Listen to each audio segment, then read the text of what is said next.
بسم الله الرحمن الرحيم. الله لا إله إلا هو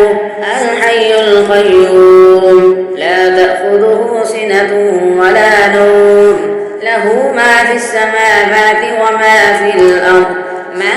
ذا الذي يشفع عنده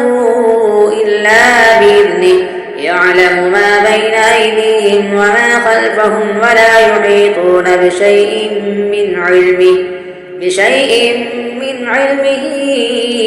إلا بما شاء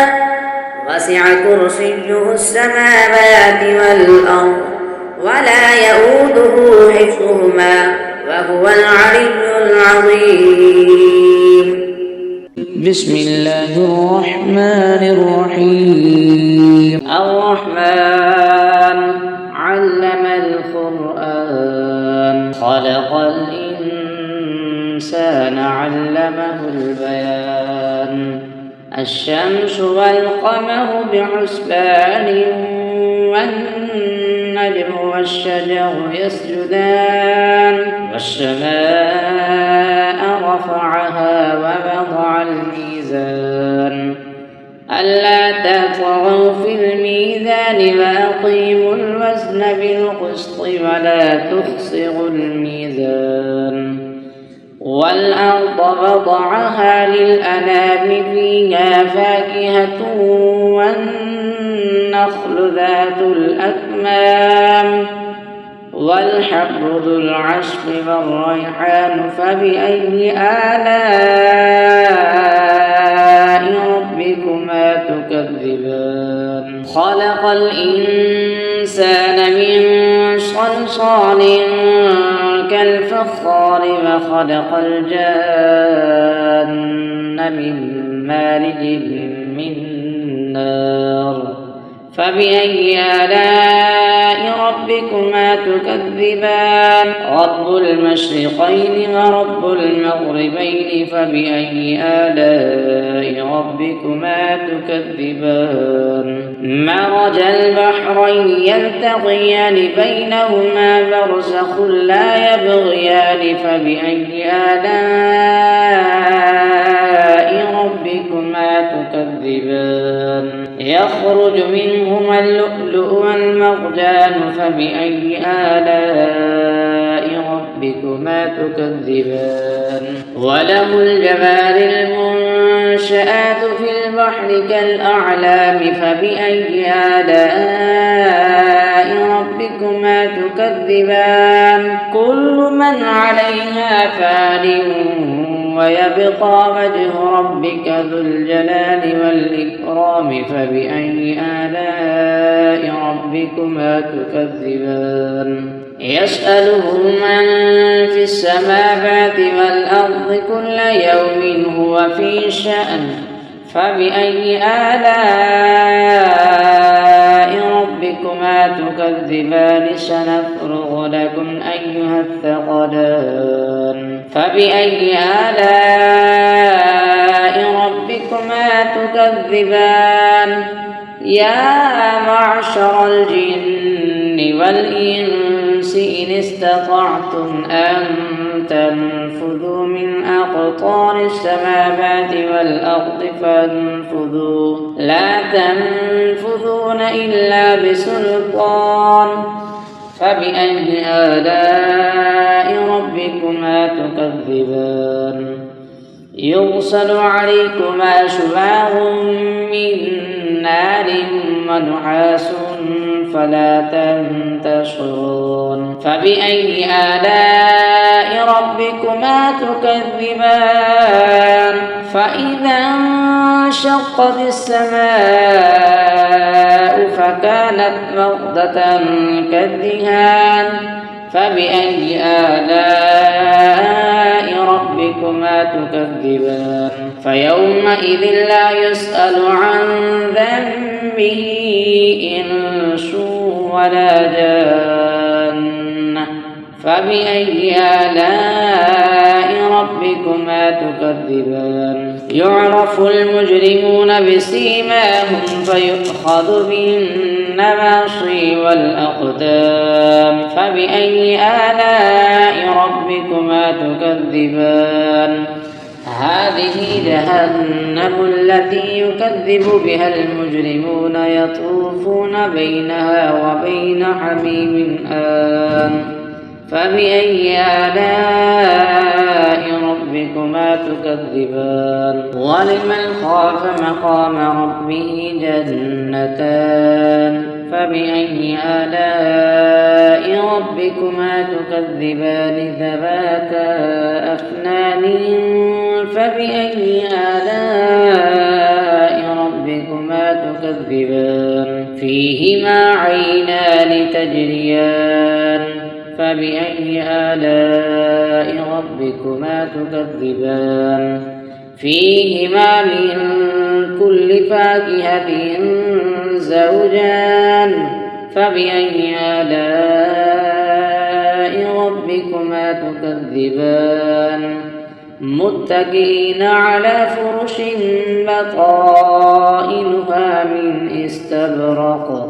وجنى الجنتين دان فبأي آلاء ربكما تكذبان فيهن قاصرات الطرف لم يطمثهن إنس قبلهم ولا جان فبأي آلاء ربكما تكذبان كأنهن الياقوت والمرجان فبأي آلاء ربكما تكذبان هل جزاء الإحسان إلا الإحسان فبأي آلاء ربكما تكذبان ومن دونهما جنتان فبأي آلاء ربكما تكذبان مدهامتان فبأي آلاء ربكما تكذبان فيهما عينان نضاختان فبأي آلاء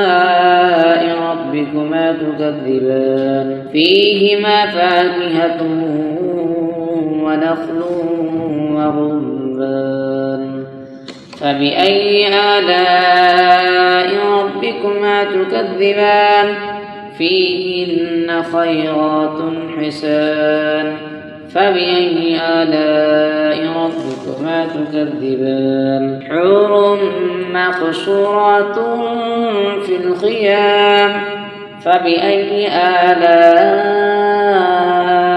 ربكما تكذبان لم يطمثهن إنس قبلهم ولا جان فبأي آلاء ربكما تكذبان متكئين على رفرف خضر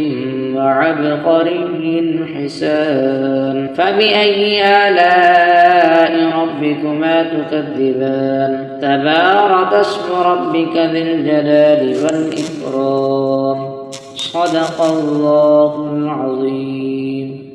بسم الله الرحمن الرحيم تبارك الذي بيده الملك وهو على كل شيء قدير الذي خلق الموت والحياة ليبلوكم أيكم أحسن عملا وهو العزيز الغفور الذي خلق 7 سماوات طباقا ما ترى في خلق الرحمن من تفاوت فارجع البصر هل ترى من فطور ثم ارجع البصر كرتين ينقلب إليك البصر خاسئا وهو حسير ولقد زينا السماء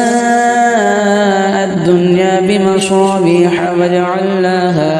وجعلناها رجوما للشياطين وأعتدنا لهم عذاب السعير وللذين كفروا بربهم عذاب جهنم وبئس المصير إذا ألقوا فيها سمعوا لها شهيقا وهي تفور تكاد تميز من الغيظ كلما ألقي فيها فوج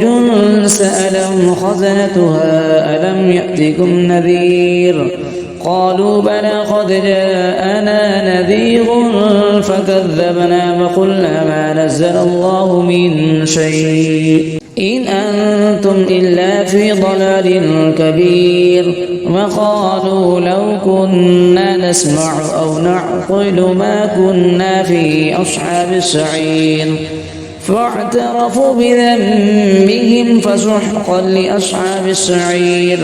إن الذين يخشون ربهم بالغيب لهم مغفرة وأجر كبير وأسروا قولكم أو اجهروا به إنه عليم بذات الصدور ألا يعلم من خلق وهو اللطيف الخبير هو الذي جعل لكم الأرض ذلولا فامشوا في مناكبها وكلوا من رزقه وإليه النشور أأمنتم من في السماء أن يخسف بكم الأرض فإذا هي تمور أم أمنتم من في السماء أن يرسل عليكم حاصبا فستعلمون كيف نذير ولقد كذب الذين من قبلهم فكيف كان نكير أفلم يروا إلى الطير فوقهم صافات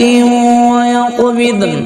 ما يمسكهن إلا الرحمن إنه بكل شيء بصير أمن هذا الذي هو جند لكم ينصركم من دون الرحمن إن الكافرون إلا في غرور أمن هذا الذي يرزقكم إن أمسك رزقه بل لجوا في عتب ونفور أفمن يمشي مكبا على وجهه أهدى